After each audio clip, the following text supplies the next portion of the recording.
ଜୀବନ ହେଉଛି ଗୋଟିଏ ଏମିତି ଗଣିତ ଯାହାକୁ କଷିବା ପାଇଁ ପ୍ରତିଦିନ ଓ ପ୍ରତି ମୁହୂର୍ତ୍ତରେ ନୂଆ ନୂଆ ସୂତ୍ରର ପ୍ରୟୋଗ କରିବା ପାଇଁ ପଡ଼େ।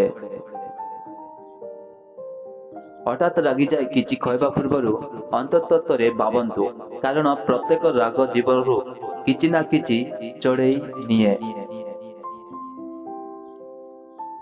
ଜୀବନରେ ଶାନ୍ତିରେ ରହିବା ପାଇଁ ଦୁଇଟି ମାର୍ଗ। କ୍ଷମା କରିଦିଅ ତାକୁ ଯାହାକୁ ତୁମେ ଭୁଲି ପାରିବ ନାହିଁ। ଭୁଲିଯାଅ ସେମାନଙ୍କୁ ଯାହାକୁ ତୁମେ କ୍ଷମା କରିପାରିବ ନାହିଁ।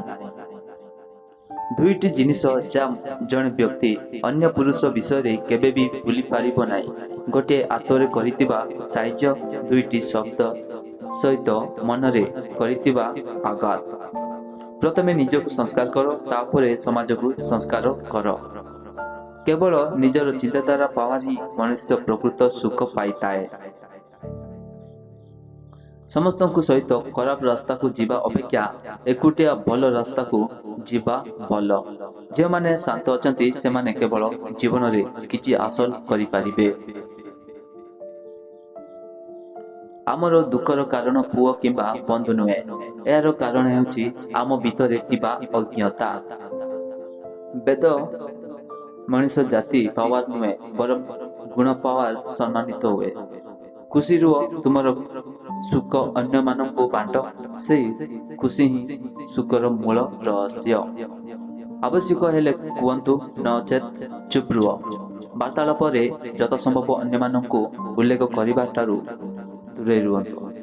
ଯେଉଁମାନେ ଖୁସି ଅଛନ୍ତି ସେମାନେ କେବଳ ସେମାନଙ୍କ ପାଖରେ ଥିବା ବିଷୟରେ ଚିନ୍ତା କରନ୍ତି। ଯେଉଁମାନେ ଖୁସିରେ ରହି ପାରୁନାହାନ୍ତି ସେମାନେ କେବଳ ଯାହା ତାଙ୍କ ପାଖରେ ନାହିଁ ସେ ବିଷୟରେ ଚିନ୍ତା କରନ୍ତି।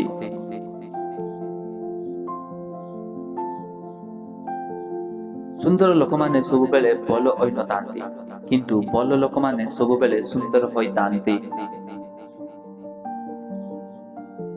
ନିଜ ଖୁସିର ଦାୟିତ୍ୱ ନିଜ ହାତରେ ରହିଥାଏ। ନିଜ ଖୁସି ପାଇଁ ଯଦି ଅନ୍ୟ ଉପରେ ନିର୍ଭରଶୀଳ ହେବା, ତେବେ ଦୁଃଖ ନିଶ୍ଚିତ ଭାବରେ ମିଳିବ।